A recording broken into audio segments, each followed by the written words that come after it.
Bonjour Christelle Richard. Bonjour Jean-Philippe Denis. Christelle Richard, professeure de comptabilité à ESSEC Business School. Vous êtes présidente de l'association francophone de comptabilité.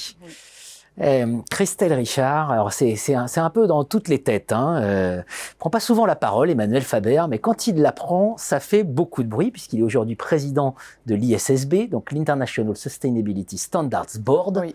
Définit les normes comptables, oui. Pour faire simple. Et dans Le Monde, il nous dit « Exiger que la matérialité s'étende au-delà du domaine économique est en réalité simpliste ».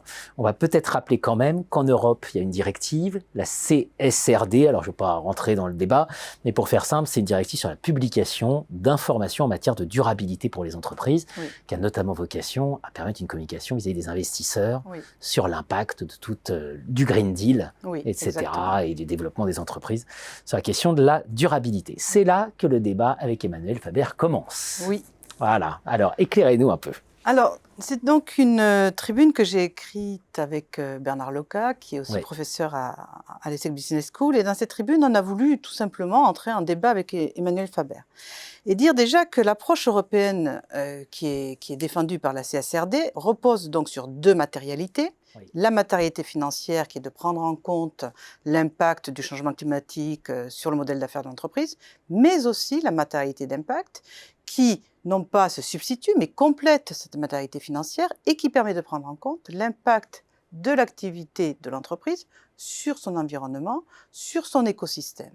Et l'Union européenne défend ce choix-là, cette double matérialité, qui est c'est un choix ambitieux, mais c'est un choix qui est tout à son honneur. Le non-dit un peu derrière, c'est qu'il y a une petite question de lobby quand même aussi. Il y a un débat US versus Europe. Alors, disons que il y a des lobbies, qu'ils soient américains ou européens, il y a des lobbies. Il y a toujours des lobbies quand il s'agit de normaliser. Voilà, exactement. Qui cherchent à conserver, je dirais plutôt le statu quo que l'évolution ou la révolution. Mais à l'heure actuelle, nous, ce que nous pensons, c'est que c'est pas tant les lobbies qui vont finalement remettre en cause la mise en œuvre de la CSRD ou du pacte vert européen, mais c'est la montée du climato-scepticisme qui va, pour nous, être probablement la vedette des prochaines élections européennes. Et dans ce contexte, notre responsabilité, et c'est pour cela aussi que nous avons pris la parole, en tant qu'enseignants-chercheurs, eh bien, c'est d'accompagner ce que nous pensons être le déploiement des normes les plus complètes pour que les entreprises et investisseurs puissent agir de la meilleure des manières pour préserver notre planète. 3 illusions que dénonce Emmanuel Faber. Qu'est-ce que vous répondez à ces 3 illusions ? Alors, la première illusion qu'il dénonce, c'est que la matérialité d'impact n'intéresserait pas les investisseurs. C'est pour le moins discutable parce que la décision d'investissement, et vous le savez aussi bien que moi, dépend de beaucoup d'informations qui permettent en fait de projeter la trajectoire attendue d'une entreprise. Et que pour projeter cette trajectoire attendue d'une entreprise, eh bien, il ne faut pas exclure a priori l'une des deux matérialités. La normalisation de la double matérialité, la matérialité financière et la matérialité d'impact, permettrait ainsi à tout actionnaire de rendre fiable et comparable une information qui est aujourd'hui complexe et finalement assez disparate. Donc, ce qui est important, c'est que les actionnaires puissent avoir accès à des indicateurs vérifiés, des indicateurs solides, de prendre une décision éclairée. Et donc, nous pensons que la confiance dans les marchés financiers ne peut qu'en être renforcée. La deuxième illusion, c'est que finalement, on voudrait tout compter. Et c'est pas possible de tout compter. Oui, ce n'est pas possible de tout compter, mais la CSRD ne compte pas tout.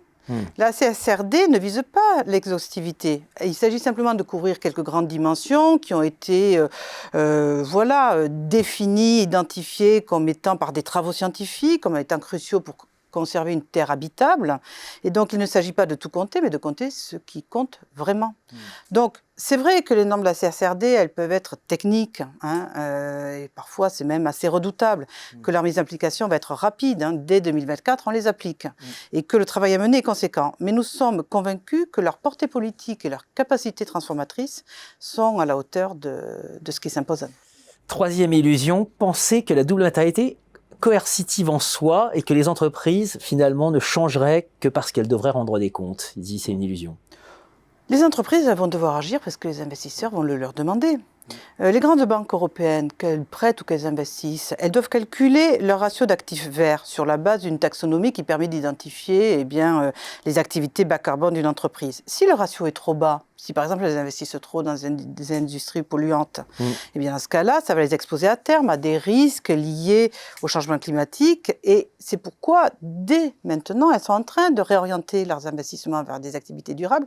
Et elles seront, dans un proche avenir, de plus en plus réticentes à investir dans des activités qui ne le sont pas.